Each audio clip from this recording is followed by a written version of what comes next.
Yo, so you will receive you will receive pushback. There's no doubt about it. I made a post on Facebook basically just saying that if any of the friends in my circle have struggled with addiction to pornography, so on and so forth, if they wanted to reach out, I'd be happy to share my experience, strength, and my hope with them. And if they were willing to be open-minded about the possibility of overcoming it. And I can't sit here and say I've overcome my addiction to pornography. It's a work in progress, but there has been certainly a profound amount of light shed. It's been dragged out into the sunlight, and I realize today that is not the life for me. Whereas before, I was completely asleep and didn't even understand or know that there was a possibility for me to live a different life. I knew that I would try. I knew that I wanted to. There was something in my ethical, moral, spiritual code that said this ain't it. But prayer after prayer after prayer, I was incapable of putting it away and putting it down. So back to the pushback. The pushback is from this post. My son, who's 18 years old, his mother had come out and said, "It's so embarrassing that you would post something like that. Can you imagine how your son must have felt reading that on Facebook, in the community reading on that on Facebook, like you're coaching 6th and 7th graders in basketball, like the parents, so on and so forth." And like my only thought can basically be like, nobody wants to take a look at themselves. That's why you become, in a way, ostracized by your own family and friends for trying to shed light onto the subject. No one wants to admit the possibility that every man and child man is looking at the Pornhub, that it gets more visits a day than there are human beings on the planet, that it is the most profitized free website that there possibly is, that the human energy is the commodity. This is my littlest boy. His name is Ramsey. He's going to have a much different life and different experience because his father has come out of the bathroom. So,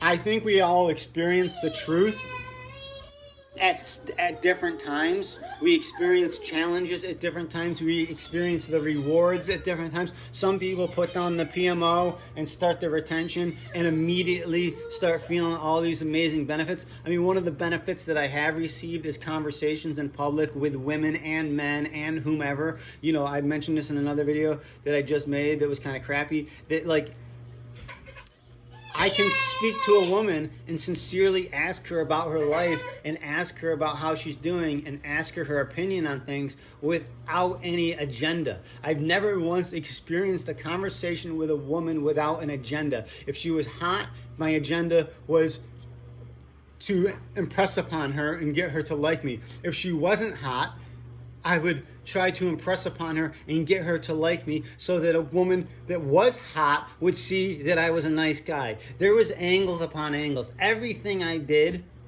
was manipulative. In Alcoholics Anonymous, they tell you to ask you to review your sex life. Where were you self-seeking? Where were you dishonest? Where were you trying to create envy? Where were you trying to be manipulative? In every single relationship I've ever had, I check all those boxes. And the main outlier for that reasoning is because of a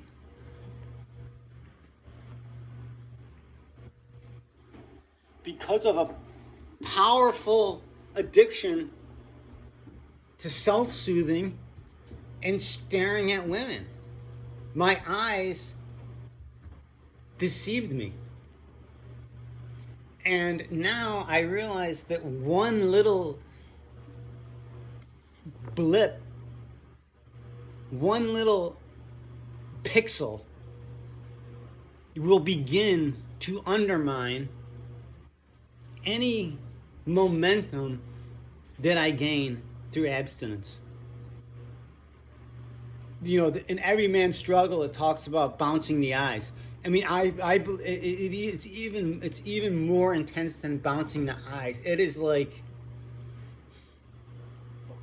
my whole sexual life has taken place on my fucking phone. I have to say, like, it's corrupted my ability to be intimate.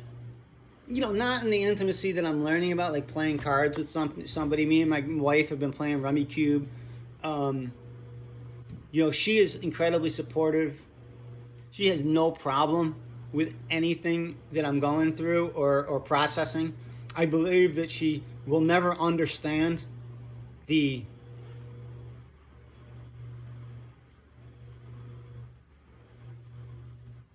mountain that needs to be climbed in order to heal from this, how challenging it absolutely is, how against the grain you need to go, personally and publicly. And you know, maybe I learned my lesson not to stand on my soapbox, not to get a couple days clean and start talking about saving people before I put on the face mask to save myself. You know, to stay close to the community. You know, I'm not alone on this struggle in real life. I have my oldest brother who's also on this path with me. And you know, over Thanksgiving, the first thing he said to me, "Are you retained?" I said, "Yes, bro, I'm retained." And you know, there was a camaraderie about that, and a deeper love for him. You know, not only like a fatherly love, but a brotherly love. But then there's like this, we're on this shipwreck together. We're in this crazy fucked up world together, and we're trying to grow. We're trying to transcend. So the last thought I'll have is, anytime I masturbate, sorry, the battery's about to die. Anytime I masturbate, PMO going forward, it is going to be a result of not transmuting the energy and the life force that has grown within me. It will be my responsibility to use this energy positively. Meditation, which I'm terrible at, frankly terrible, but exercise, positive work efforts, intimacy with my wife, and I'm not talking about sex, I'm talking about playing cards, I'm talking about going for a walk, I'm talking about being friends, I'm talking about having conversation, I'm talking about growing in a way where I'm less argumentative, where I don't know anything, that I have beginner's mind. I believe that will transmute the energy also. It doesn't have to be about bodybuilding, and the energy can flow in many different aspects of my life. But I can't just sit on my hands and allow this energy to build and build and build, because if I do that, eventually it's going to come out, and it's going to come out in the way that I've become most used to releasing energy, most accustomed to, most relied upon, and that's jerking it. And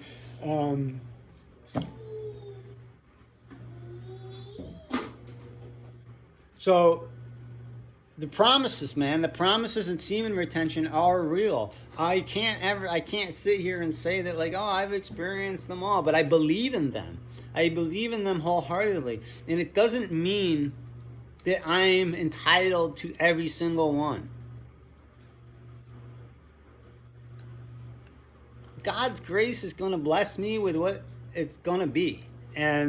But what I trust is that it'll be better than it is now. I will grow.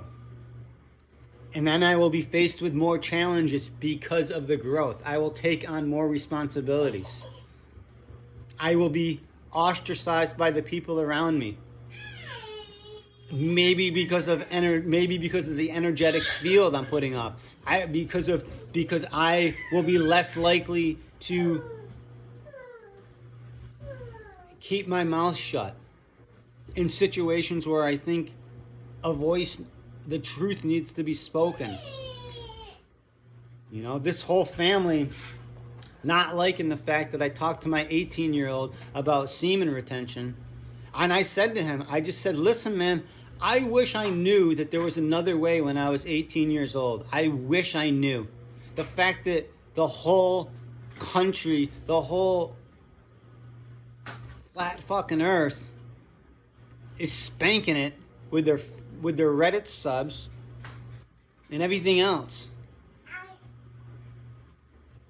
Obviously, there's some sort of energetic exchange going on. They want us mute. They want us docile. They want masculine energy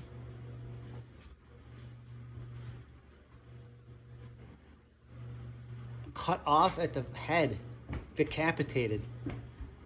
Bitch babies.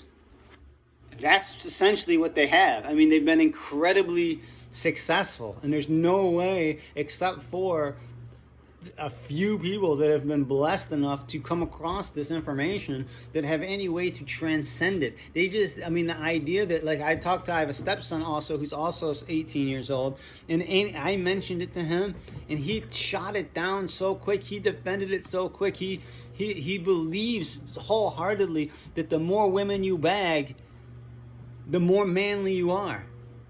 And how much of that messaging in my life at 50 years old came through hip-hop music, came through rock and roll, came through, I believed 100%, the more women I got with, the greater value that I had. And because my self-esteem was so low, I was always ready to trade up. If I met a girl who was nice and beautiful and had the qualities that I wanted, but another one walked in the door that thought was a little bit nicer, that whatever it was, I was like a handbag, like a backpack, like a pair of jeans, like whatever, like a commodity. I was instantly willing to trade up in my mind, and I thought that somehow that made me healthier, happier, more whole, more useful, cooler, better looking. The lies on top of lies on top of lies on top of lies. And finally, to walk into the truth is an incredible feeling. Thanks for listening. If you get a chance to, take care. Bye.